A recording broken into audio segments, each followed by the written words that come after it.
Senator Cruz, how are you, sir? Mark, I'm doing fantastic. How are you? I'm good. What state are you in right now?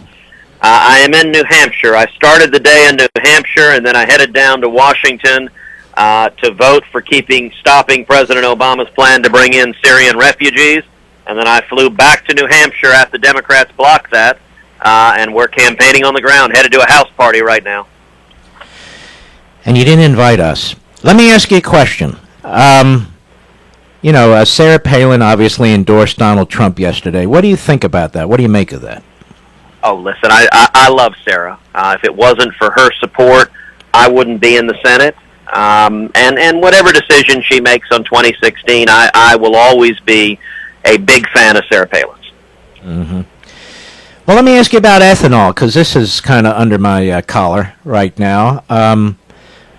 What is your position on ethanol, and how does that help you or hurt you in Iowa? Well, my position on ethanol and my position on energy generally is that I believe we should pursue all of the above. We have tremendous energy resources in this country, oil and gas and coal and nuclear, wind and solar and biofuels and ethanol, and we should pursue all of them. But there should be no mandates, no government subsidies. Washington shouldn't pick winners and losers. And so I've introduced legislation to phase out the ethanol mandate over 5 years. My tax plan, a simple flat tax, ends all of the energy subsidies, all of the energy mandates. No subsidies or mandates for oil and gas, for wind, for solar, for anything, so that it is a level playing field and the marketplace decides. I think that's the right answer. Well, I've been talking about this for 2 days now. Donald Trump seeks to expand the use of ethanol beyond what the Obama administration is doing. And obviously, in some parts of Iowa, this is popular. To me, this seems like quintessential crony capitalism. Well, and look, that fits the pattern of Donald's history, which is Donald has, for a long time, been an advocate of cronyism and corporate welfare. When I talked about New York values and the mainstream media went nuts and Donald went nuts, initially they focused on his telling Tim Russert that he supported partial birth abortion and was open to gay marriage because of New York values, because he grew up in New York. But another part of New York values is favoring cronyism and corporate welfare. So that's why Donald, for example, supported the TARP big bank bailout. It's why he supported Barack Obama's stimulus plan, and in fact said it should have been bigger. And it's why on Obamacare, he said we should expand Obamacare to make it socialized health care for everybody. Those are New York values. And I'll tell you, Mark, an amazing thing is happening in this race. What we're seeing is the Washington establishment. They're abandoning Marco Rubio because they've determined Marco can't win. And they are rushing full speed to embrace Donald Trump. We've seen in the last couple of days, Iowa Governor Terry Branstad, who's a big fan of the cronyism and corporate welfare, has been heaping praise on Donald Trump and has been saying the one guy who can't win is Cruz because he'll stop the gravy train. Bob Dole today said, Donald Trump, we can work with Donald Trump. He'll cut deals. He'll cut deals with Harry Reid and Chuck Schumer and Nancy Pelosi. He'll grow government. Cruz scares the heck out of us, and we're seeing the establishment leaving Rubio and coalescing behind Donald Trump, and we're seeing conservatives uniting and coalescing behind our campaign, and that's happening more and more each and every day. But Donald Trump on the campaign trail is hitting you on several personal fronts. You're a Canadian citizen. I don't want to really deal with that. You are potentially even a criminal because of your loans from two major banks, and that you're hypocritical because you didn't want to bail them out, but on the other hand, you make loans. And let's see, the third one is, anyway, let's deal with those. Well, look, but both of those issues are silly, and he knows it. With regard to my citizenship, I'm a natural-born citizen because my mother was a U.S. citizen. I don't want to deal with that. That's such a stupid issue. I can't take it anymore. Go ahead and respond. The bank one is too, but let's hear the people hear from you on the bank loans. Like the bank loan is a very simple thing. When I ran for Senate, my opponent had the support of all the establishment, all of the lobbyists, all of the cronies, all of the people who were coming to support Donald Trump. And like Donald, my opponent was very, very rich. He was worth $200 million, and he put $25 million of his own money into the race to run false attack ads.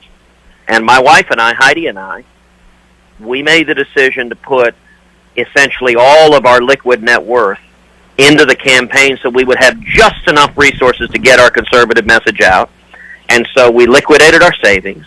We sold some stocks, and then the remainder of the stocks we held, we took out a loan collateralized by the stocks, and we invested all of that in a loan to the campaign. That's why we were on TV and why we were able to win. And then we paid off the loan. And so it's a strange argument. And this whole attack comes from a hit piece that the New York Times ran on the front page. Because at the time, I filed a disclosure with the U.S. Senate disclosing the loans, disclosing all the terms of the loan. I filed it before the election. It was public. But we made a paperwork error, and we didn't file it on a second form with the FEC. So all these loans were public. They were public at the time. But yet the complaint is that we filled out the wrong form, and because of that paperwork error, Donald has taken to launching daily personal attacks. Now, Mark, I'm not going to respond in kind. I am not going to attack Donald personally. I like him. I respect him, and I'm not going to go into the mud with personal insults and attacks. But I will say there is a reason a candidate goes personal and nasty. It's because they don't want to talk about the issues. They don't want to talk about the substance.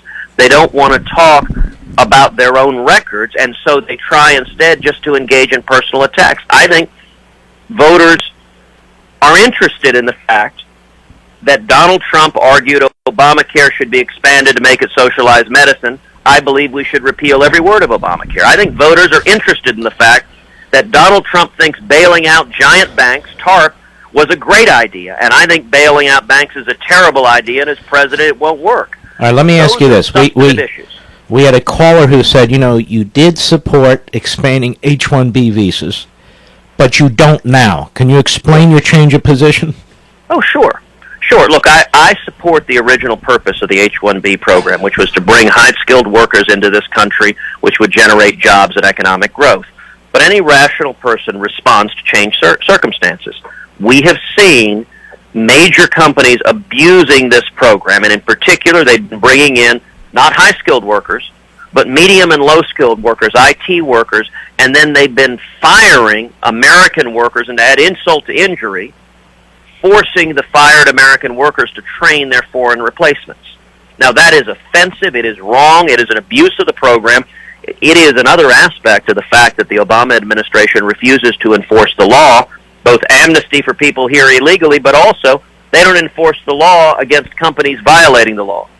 In response to those changed circumstances, I have called for, and if I am president, we will have a 180-day moratorium where we suspend the H-1B program altogether for a comprehensive investigation and audit of every company who's received H-1B visas to ascertain whether they're abusing the program. If they're laying off U.S. workers to bring in H-1Bs, they will be suspended from the program, and if they violated the criminal laws, they will be prosecuted. And I join with Jeff Sessions in filing legislation to reform the program so that it is not abused. I support the original purpose, but I don't support the abuse, and in response to the changed circumstances, I have said we need to suspend it and investigate it and enforce the law.